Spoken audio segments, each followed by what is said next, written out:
وما خلقنا السماء والأرض وما بينهما باطلا ذلك ظن الذين كفروا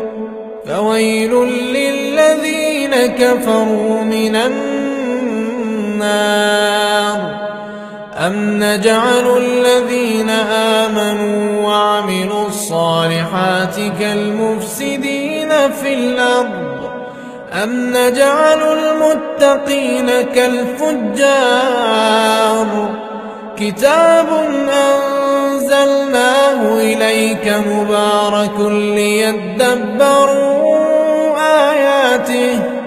ليدبروا آياته وليتذكر أولو الألباب ووهبنا لداود سليمان نعم العبد إنه أواب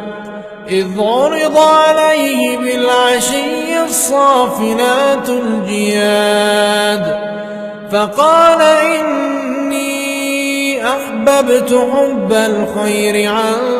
ذكر ربي حتى توارت بالحجاب ردوها علي فطفق مسحا بالسوق والأعناق ولقد فتنا سليمان وألقينا على كرسيه جسدا ثم أناب قال رب اغفر لي وهب لي ملكا لا ينبغي لأحد من بعدي إنك أنت الوهاب فسخرنا له الريح تجري بأمره رخاء حيث أصاب والشياطين كل بناء وغواص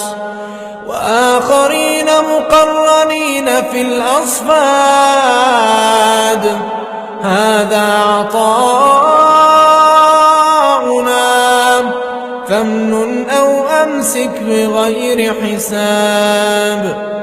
وإن له عندنا لزلفى وحسن مآب واذكر عبدنا أيوب إذ نادى ربه أني مسني الشيطان بنصب وعذاب اركض برجلك هذا مغتسل بارد وشراب